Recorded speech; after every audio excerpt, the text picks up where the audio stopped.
Hello everyone, hope you're all doing well, and hope the first day of reflecting upon being a warrior of love ignited some form of fire in you. We've got the week of the year of the fire horse starting this week, so feels very aligned. I know that I've had to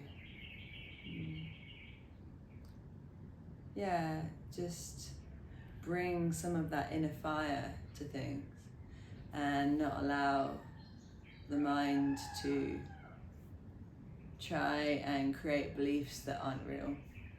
It's actually been a little bit easier because I've been on a water fast this week, and yesterday I actually dry fasted, so that's just living off air.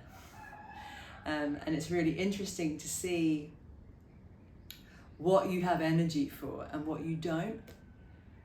I've thought for a long time about how food feeds the mind, and this eternal essence within us doesn't need food, right? But we need the body to live, but if we're able to see clearly, we can live with a lot less. So any challenges that have come my way during this fast, I feel this great deep acceptance for them. It's like, okay, there's no energy to fight, there's no energy for anger. It's just like, okay, and just carrying on. So yeah, love to hear your reflections if you want to drop me a message or put something in the comments. So day 2, we're going to be looking at Saint Louis and his influence on the church.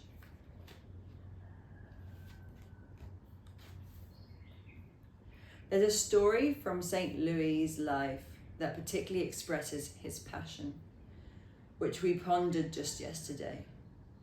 In the town of Pontchâteau, Saint Louis inspired the peasants to build a huge monument to the Passion of Christ on a neighbouring hill. For 15 months, hundreds of peasants volunteered their skills and laboured to build it. When completed, it stood as a massive structure, a real labour of love. And on the day before it was supported to be dedicated by the bishop, word got back to St. Louis that his enemies had convinced the government to destroy it. They had lied to the authorities, saying the structure was actually meant to be a fortress against the government. When St. Louis received this disappointing news, he told the thousands of people that he had gathered for the blessing ceremony, "We had hoped to build a Calvary here. Let us build it in our hearts. Blessed be God." One thing about doing the Lord's work, it doesn't always turn out according to our plans. For example, St. Louis surely hadn't planned that his monument to Christ would last more than a day, yet the saint obediently accepted the destruction of his plans and blessed God. Because of this kind of detachment from his own will and attachment to God's, Louis became an instrument used by God to accomplish even mightier works. So although his physical monument was destroyed, Louis' teachings eventually became a huge edifice in the church that exercised great influence on many popes and on Catholic spirituality.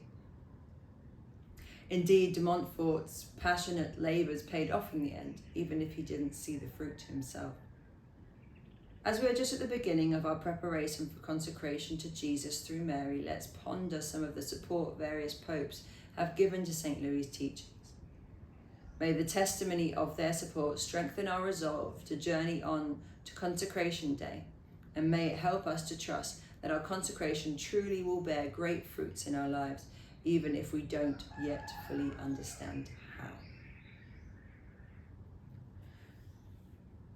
Blessed Pope Pius I've got to get good at my Roman numerals now, 9th,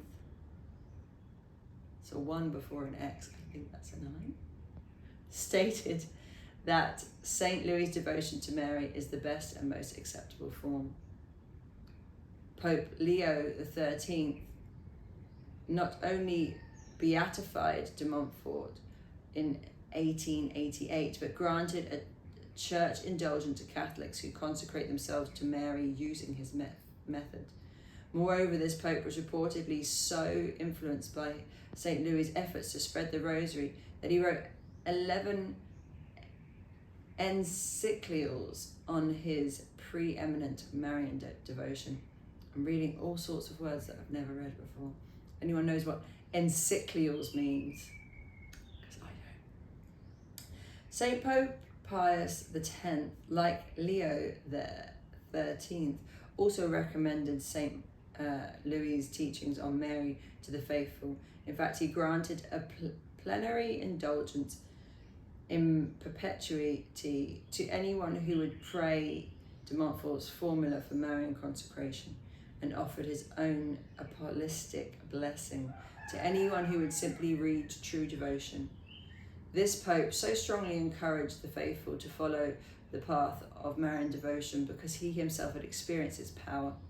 In fact, Marian encyclical Ad Deum Ilium, the saintly Pope expressed his own dependence on de Montfort in writing it, which becomes obvious when one compares it with true devotion. The Pope's encyclical continually reflects the tone and spirit of de Montfort's classic work, as evidenced by sentences like this: "There is no surer or easier way than Mary in uniting all men with Christ." And then finally, St. Pope John Paul II, most recently, promoted de Montfort's teachings more than any other pope. We'll learn more about this during the 4th week of the retreat. It's enough to recall 2 amazing facts. First, that St. John Paul's papal motto was totus tuus, totally yours. I love that. Totally yours. That's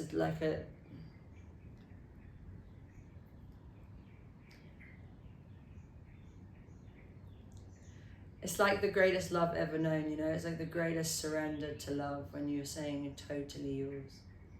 I really feel that in my heart. Which he took directly from de Montfort's shorter prayer of consecration. Second, that St. John Paul described his reading of true devotion to Mary as decisive turning point in his life.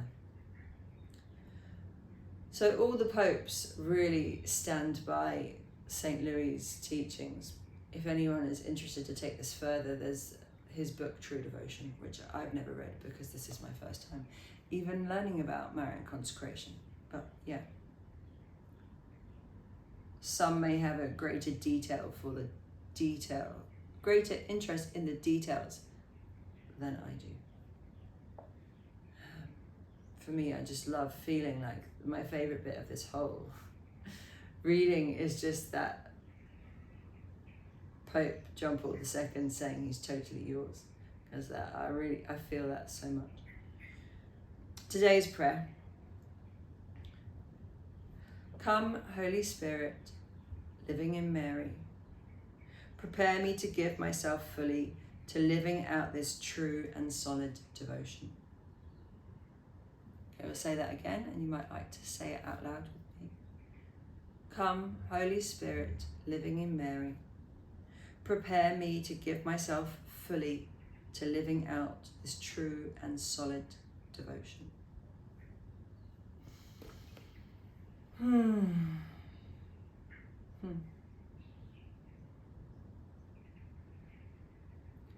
I find the path of devotion so beautiful. I see the path of devotion, bhakti, as being this just like total devotion to that which is loving. And I think along the way, we have to feel the ache of not love, which sometimes makes it quite agonizing. But in reward, there's the bliss of the ecstasy of devotion. Quite enjoy the element of experience in human life. Everything is this beautiful experience for us to witness and share in. So yeah.